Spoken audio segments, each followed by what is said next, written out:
नाहीतर पुरावे आहेत, आम्ही पुराव्यासह सांगू. हे घ्या प्रीतमताईचा फोन, हा घ्या पंकजाताईच्या पियेचा फोन, हा घ्या पंकजाताईंचा फोन. नमस्कार, आपण पाहत आहात MDL न्यूज.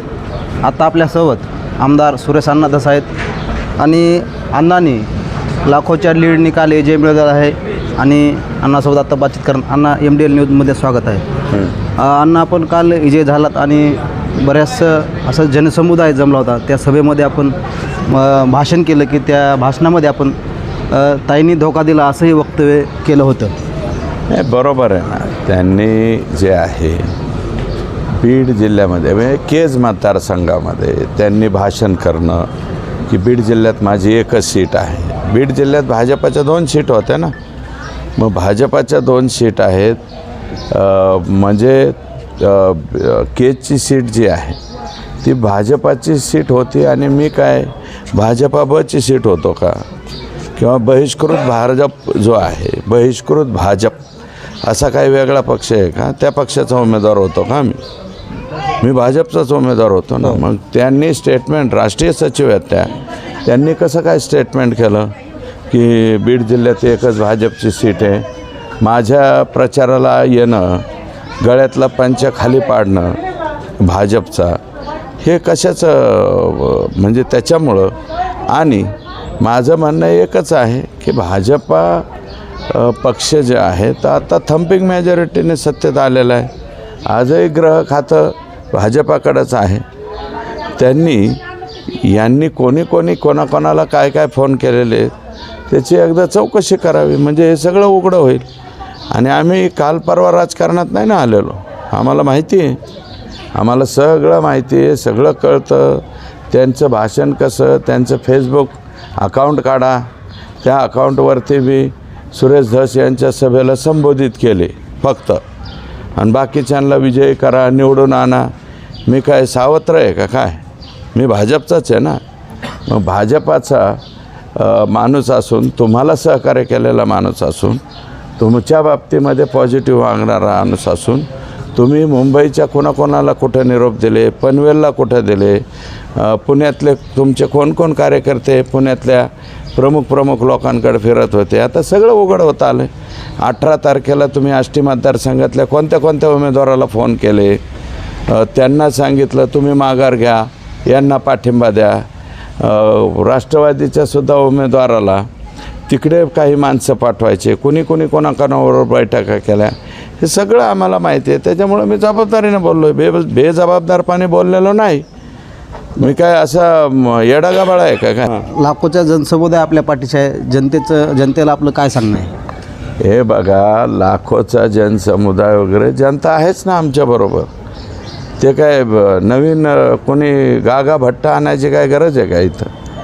आम्ही आहोतच लोकात. मागही 2019ला मला आदेश दिला गेला अर्ज काढा म्हणून, त्यावेळेस माझ्या मुलाचा अपक्ष अर्ज होता ना, मी कुठं ठेवला.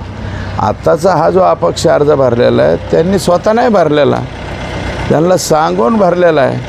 आणि राष्ट्रीय सचिव असलेल्या पंकजाताई, जर अपक्ष ज्या व्यक्तींनी फॉर्म भरलेला आहे, ज्यांनी कमळ चिन्हाचा निदान फॉर्म तरी भरून ठेवायचा ना, कमळ चिन्हाचा फॉर्म नाही भरला, त्यांनी अपक्ष फॉर्म भरला. त्यातही यांना असं वाटत होतं, मला वाटतं लढवणाऱ्यांना की बाबा भाजपाची सत्ता येणार नाही, बॉर्डरवरती कुठंतरी सत्ता येईल, मग आपल्या अपक्षाला किंमत येईल, आपण कुठंतरी बार्गेनिंग करू, अशा पद्धतीचा मला वाटतं विचार असावा. म्हणून ज्यांनी अपक्ष अर्ज भरला आहे त्याचं समर्थन केलं आहे त्यांनी. धनंजय मुंडे यांचा फॉर्म भरला ना ज्या दिवशी, त्या दिवशीचे त्यांची बाईट काढा, माझ्याकडं आहे ती. त्या बाईटमध्ये त्या काय म्हणाल्या की त्यांचा मुहूर्त होता म्हणून फॉर्म भरला. अपक्षाने फॉर्म भरल्याच्या नंतर भारतीय जनता पार्टीच्या राष्ट्रीय सचिव असं कसं काय बोलू शकतात? भारतीय जनता पार्टीच्या राष्ट्रीय सचिव आहेत ना आपण. तर तुम्ही काय म्हणायला पाहिजे होतं की त्या अर्जाशी माझा काही संबंध नाही, तो अपक्ष अर्ज आहे. अपक्षाला तुम्ही जे आहे, आणि मी एकटाच थोडी दखल घेतो, याची पक्ष बी दखल घेत असेल ना. मी एकटा कोण आहे? मी साधा कार्यकर्ता आहे. सगळ्या जनतेचं मी आभार कालही मानलं आहे, आजही मानतो आणि 5ही वर्ष मानतो. जनतेच्या सेवेत राहतो. मी एक दिवसाचा पुढारी नाही आहे, इथून मुंबईला गेलो, मोबाईल बंद, बरं का. कोणाचा फोन घ्यायचा नाही, कोणाचं काय असलं थोडीच पुढारी आहे मी. रोज 24 तास अवेलेबल पार्टी आहे आपली, बरं का. 24 आवर 24 तास अवेलेबल. किती वाजता कसाही फोन करा, त्याचा फोन घेतो, त्याचं काम करतो. आता आपण एक संदेश दिला की माझ्यासारखा प्रामाणिक कार्यकर्ता आपण गमावला, म्हणजे आता ताई हो, गमावला, त्यांनी गमावला. माझ्यासारखा प्रामाणिक माणूस गमावला.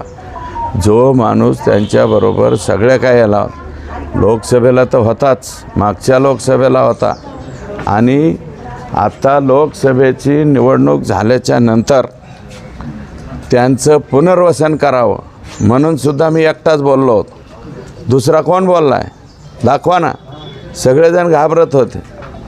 बाकीच्यांना वाटलं यांचं राजकारण संपलं, आता यांचं काय खरं नाही, म्हणून ते लोक बोलले नाही.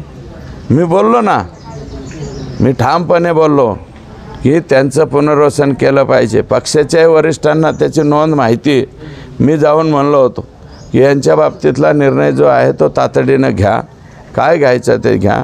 आता पहिले लोकसभा लढवली म्हणून मी म्हणलं होतं राज्यसभेवर त्यांना संधी द्या, परंतु नंतर त्यांना विचारण्यात आलं असेल पक्षाकडून, पक्षाने त्यांना MLC केलं. आम्हाला आनंद झाला. त्यांचा MLCचा फॉर्म भरायला आम्ही दोघंच होतो ना जिल्ह्यातले, मी आणि नमिता, आम्ही दोघंच होतो, तिसरं कोण होतं. आणि मग एवढं सगळं करू नये, नेमकं तुमच्यासाठी काय केलं पाहिजे, कशामुळं मला विरोध केला, मला पराभूत करण्याचा जंग का पछाडलं, का केलं आहे, याचं उत्तर जे आहे ते त्यांनी दिलं पाहिजे असं माझं मत आहे. नाहीतर पुरावे आहेत, आम्ही पुराव्यासह सांगू. अरे गल्लीबोळातले लोक प्रत्येक गावातले सांगायला लागले ह्यांचा फोन आला, ह्यांचा फोन आला, ह्यांचा फोन. ज्यांना त्यांनी फोन केले त्यांनीच येऊन मला नंबर दाखवले. हे बघा मग, हे घ्या प्रीतमताईचा फोन, हा घ्या पंकजाताईच्या पियेचा फोन, हा घ्या पंकजाताईंचा फोन, असं सगळं दाखवलं. आणि आता 5वी टर्म आपण आमदार आहात, काही मंत्रिपदाचे संकेत आहेत का? असले वेडेवाकडे स्वप्न मी काय पाहत नाही. आणि भारतीय जनता पार्टीमध्ये असं मला हे मिळेल, मला ते मिळेल असं म्हणणं चुकीचं आहे. जे काही निर्णय करायचं तो पक्ष करेल. आम्ही स्वतःच म्हणायचं मला बाबासाहेब म्हणा, मला बाबासाहेब म्हणा, सगळं गाव बाब्या म्हणतं, बरं का. हे असं काय मंत्री फिंत्री अशा म्हणण्यावर कोणाच्या होत नसतात. स्वतःला वाटायला तर कोणालाही गोड वाटतं ते, मी हे झालो पाहिजे, मी ते झालो पाहिजे, मी आमका झालो पाहिजे. अरे बाबा, पण ते पक्ष आहे, पक्ष जे आहे तो निर्णय करेल. आणि वरिष्ठ पातळीवरचे हे विषय आहेत, हे आमचे विषय नाही आहेत. आम्ही थोडीच म्हणतो आणि तुम्ही प्रश्न विचारला म्हणून आम्ही उत्तरं देत बसायचं, याच्यातही काय अर्थ नाही. बरं, आताच आपण आमदार सुरेश अण्णा धस यांच्याशी बातचीत केली. वेळोवेळी नवनवीन अपडेट, ताज्या घडामोडी पाहण्यासाठी पाहत राहा MDL न्यूज. MDL न्यूजसाठी मी ओमप्रकाश साबळे, आष्टी, जिल्हा बीड.